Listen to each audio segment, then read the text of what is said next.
Hello everybody, this is Toys R Us, and for this special figure showcase and review we're going to be looking at the 2013 botcon exclusive Sunstorm figure. So what we're going to do with this video, we're going to have a detailed look at him in both of his modes to help you decide how you want to display him. We're going to do some comparisons with him and some other figures which share the same mould as him, like this guy. And of course, the owner of the original first use of this mould. And we'll do a little comparison as well with the only other Sunstorm figure at the moment to date that I actually have. So let's get started then. So as I already mentioned, this was a 2013 figure. And if you're wondering why he's not too familiar, that's because he was part of a botcon Rainmaker exclusive pack. So him, Bitstream, and of course, here we go, Hotlink, they were all released as a 3-pack in 2013 as botcon exclusives. Let's have a look at the main man then. So I think this is probably the most popular or the most well-known of them, because obviously he's also got an e-hobby version. So we've already know that he uses the Starscream mould from the classics figures. He's got a great head sculpt there, and he's got a brilliant, as I say, bright orangey colour scheme. He's much more orange than the yellow of the Masterpiece figure, and although I don't have it, I've seen the e-hobby version and I think it's more true to that colour. So articulation wise, as you can see, we've got movement in the shoulders, out to the side as well. Be careful not to pull too hard because that is part of the transformation process, and if you want to be a bit picky, you can just see that there's quite a bit missing out of there. So that's probably the only negative thing about it, to be honest. Otherwise, you've got bicep flexion, which you can see there, it'll bend up and down. You've got movement at the hips, out to the side, to the front, knee bend, and your feet. It's not really an ankle rock, but you can position it up and down just to give you a little bit, I suppose, of more posability. Overall though, it's a nice figure. What we're going to do then for the rest of the video, we're going to have a detailed look at him in his alternate mode, and then we'll come back again with him being in robot and do some more of the detailed comparisons.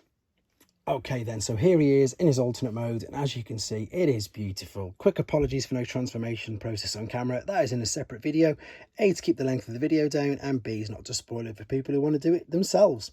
But there you go, as you can see, F-15 Eagle, but it's also got the nose of an F-14 Tomcat fighter jet. Lovely bit of translucent plastic there in and around the cockpit. The silver looks really good, to be honest, as well, and it just, as this mold does, it just holds together really well. What we can do now is we can take the missiles. These do actually fire. They fire quite far, to be fair, but they are obviously really large.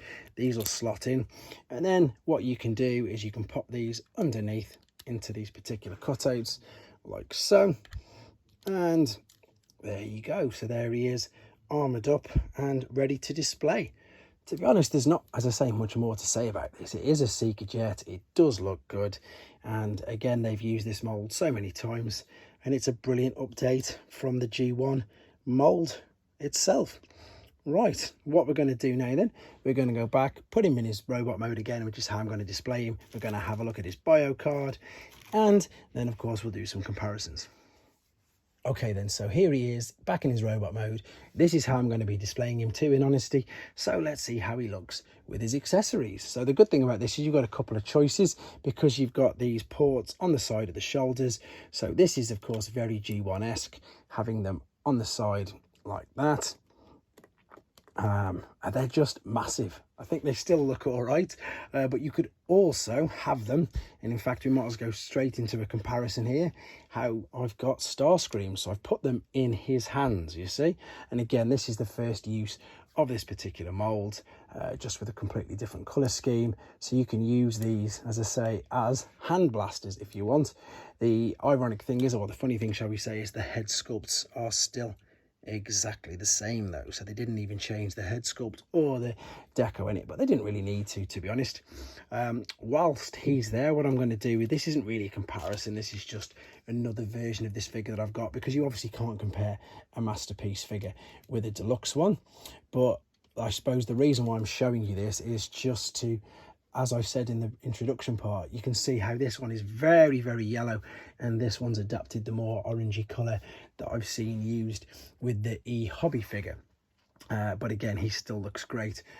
And I'm going to move him out of the way, and Starscream as well. Before we put up the rest of the Rainmakers or welcoming party, however you want to refer to him, let's have a quick look at his bio card. So again, because he was a botcon exclusive, they came with a bio card. So this is as good as his tech spec.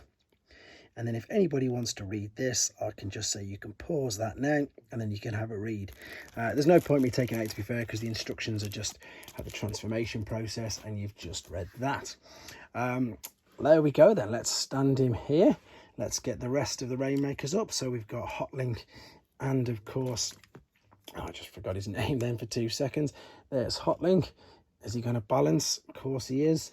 And then the final one, again, these were only sold as a 3-pack. So if I pop him there we go. Bitstream can stand next to him. And again, it's just a great use of this particular mould. Whether or not we'll see more of these, I don't know. To date, we've had a Hotlink released as part of the War for Cybertron trilogy, and as I say, I know we've got an e-hobby version of this, so who knows, maybe we will get some more of these in the mainline toys very soon. But there you go, guys. Hope you enjoyed looking at him. Let me know what you think in the comments. Again, it's a great use of this same particular mould. I know that some people haven't even seen these, so it's been a pleasure to share these with you. Keep your ideas and suggestions coming forward, and of course, please take care. Thanks for watching. Like and comment, and don't forget to subscribe.